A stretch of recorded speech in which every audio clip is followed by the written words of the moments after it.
Actually मी पुण्याचाच आहे, पण खरंच मी इथे पहिल्यांदा आलो. मला असं झालं की यार मी का नाही आलो इकडे, मलाच एवढा आपल्या पुण्याचा वारसा आहे हे मलाच माहीत नव्हतं आणि मला याचं दुःख झालं खरं तर. पण आज आम्हाला यांनी खूपच छान प्रकारे इथे समजावून सांगितलं की वाडा कसा बांधला आहे, याचा किती ऐतिहासिक वारसा आहे, इंग्रजांच्या काळात बांधलेला आहे आणि त्या काळातही जे आपले रंगारी म्हणजेच त्यांनी जे काही क्रिएटिव्ह लेवल त्या काळची काय होती हे मी इमॅजिन नाही करू शकत आहे.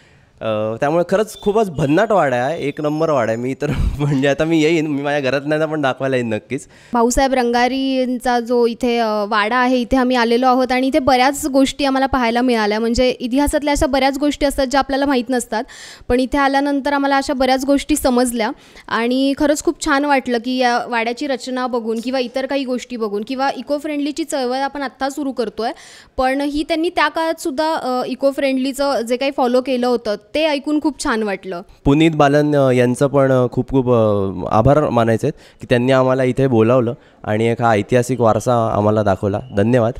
नमस्कार. पहिले तर तुम्हा सर्वांना गणेश उत्सवाच्या खूप खूप खूप शुभेच्छा. आणि मी आज इथे भाऊसाहेब रंगारी ट्रस्टच्या मंडळामध्ये गणपती बाप्पाच्या दर्शनाला सर्वात पहिले आलेली आहे आणि पहिल्यांदा मी भाऊसाहेबांचं जे त्यांनी निर्माण केलेला आहे, जो त्यांचा वाडा आहे, तो सर्वात पहिल्यांदा मी आज बघते, पुण्यातली अजूनसुद्धा. बट खूप छान आहे जे त्यांनी प्रिझर्व केलेलं आहे आत्तापर्यंत, जे लोकांनी प्रिझर्व केलेलं आहे ते बघून खूप छान वाटलं. आणि पुनीत दादा बालन यांचे मी आभार मानते, त्यांना धन्यवाद देते की त्यांनी मला आजच्या कार्यक्रमासाठी बोलवलं. आणि बाकीचे जे पुण्यातले गणपती आहेत, मोठमोठे गणपती आहेत, दगडूशेठ वगैरे, तर त्यांच्यासाठी मी असं म्हणेल की हे जे गणपती आहेत ते पुण्यातली शान आहे.